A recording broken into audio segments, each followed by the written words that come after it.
নমস্কাৰ জব আপডেটৰ নতুন ভিডিঅ' এটা স্বাগতম জনালোঁ যিসকল নতুনকৈ সাবস্ক্ৰাইব কৰি কিনে চেনেলটোলৈ আহিছে তেওঁলোকে এই ৱাৰ্নিংটো এবাৰ পঢ়ি যাব কাৰণ এইটো এটা বহুত ইম্পৰ্টেন্ট ৱাৰ্নিং হয় এইটো পঢ়ি যাব পঢ়িছেহে জব এপ্লাই কৰিব আমি কিছুমান ডাটা থাৰ্ড পাৰ্টিৰ পৰা কালেক্ট কৰোঁ গতিকে পঢ়ি যাব আজি জবৰ ডিটেইলছখিনি মই আপোনালোকৰ মাজলৈ আগবঢ়াব চেষ্টা কৰিম চাই যাব আজি প্ৰথমটো যিটো ভ্যাকেন্সি আহিছে সেইটো SDS ইণ্ডিয়া গুৱাহাটীৰ পৰা আহিছে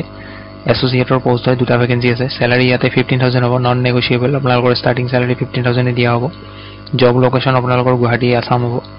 কোৱালিফিকেশন হাই সেকেন্ডাৰী পাস কৰা হ'ব লাগিব মিনিমাম আৰু গ্ৰেজুৱেট আৰু এবভ বুলি দিয়া আছে মিনিমাম হাই সেকেন্ডাৰী পাস হ'ব লাগিব candidate with prior sales experience will be preferred যদি আগতে সেলস এক্সপেৰিয়েন্স আছে তেতিয়াহলে প্ৰিফাৰেন্স দিব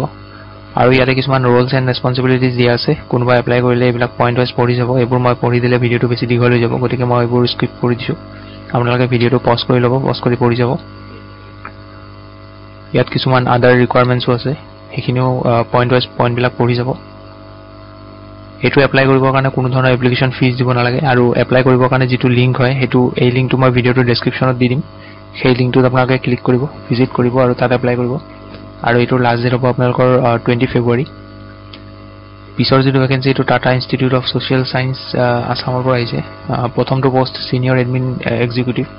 কোৱালিফিকেশন ইয়াতে মাস্টাৰ ডিগ্ৰী কৰা হ'ব লাগিব 50% মাৰ্কস লাগিব আৰু তাৰ লগতে 8 ইয়াৰ্ছৰ ওয়াৰ্ক এক্সপেৰিয়েন্স লাগিব আৰু যদি কাৰোবাৰ ব্যাচেলৰ ডিগ্ৰী কৰা আছে তেতিয়াহলে 55% মাৰ্কস হ'ব লাগিব আৰু লগতে 15 ইয়াৰ্ছৰ ওয়াৰ্ক এক্সপেৰিয়েন্স লাগিব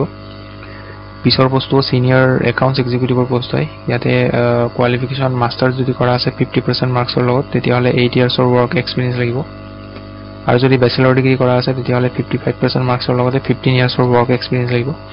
ইন্টাৰেষ্টেড হলে ইয়াতে মেইল দিয়া আছে মেইলটোত বায়োডাটা পঠিয়াব লাষ্ট ডেট হ'ব 16 ফেব্ৰুৱাৰী আৰু মেইল কৰোতে বায়োডাটাখন যেতিয়া মেইল কৰিব তেতিয়া মেইলৰ সাবজেক্ট লাইনত লিখি দিব দা সাবজেক্ট লাইন বুলি ইয়াতে দিয়া আছে application for the post of কোনটো পোষ্টৰ কাৰণে এপ্লাই কৰি ইয়াতে লিখি দিব পিছৰ যেটো ভ্যাকেন্সি হেতু all India airport staff recruitment 2025 ইয়াতে এয়াৰপোৰ্টৰ ভ্যাকেন্সি হয় এটো ইয়াতে কেবিন ক্ৰু পোষ্ট আছে গ্ৰাউন্ড ষ্টাফৰ পোষ্ট আছে airport driver ticketing flight cleaner security guard retail staff UH handling supervisor এইবোৰ পোষ্ট ইয়াতে ভ্যাকেন্সি আহিছে আৰু ইয়াতে টোটাল ভ্যাকেন্সি আপোনালোকে দেখিব পাৰিছে 7826 ভ্যাকেন্সি আছে ইয়াতে male and female both can apply আৰু কোৱালিফিকেশন ইয়াতে মিনিমাম 8 10 আৰু 12 বা গ্ৰেজুৱেচন পাস কৰা হ'ব লাগিব ফ্ৰম এ ৰিকগনাইজড ইনষ্টিটিউট আৰু আপোনালোকৰ স্যালাৰি will be according to post and qualification হ'ব এপ্ৰক্স যদি চাব যায় আপোনালোকৰ 20000 ৰ পৰা 35000 ৰ ভিতৰত গুটেকিটা পোষ্টৰে মানে স্যালাৰি এইখিনি ৰেঞ্জৰ ভিতৰতে হ'ব আৰু good salary will be provided per month by the organization ইয়াতে এজ লিমিট দিয়া আছে 18 ৰ পৰা 45 ইয়াৰ্ছৰ ভিতৰত এপ্লাই কৰিব পাৰে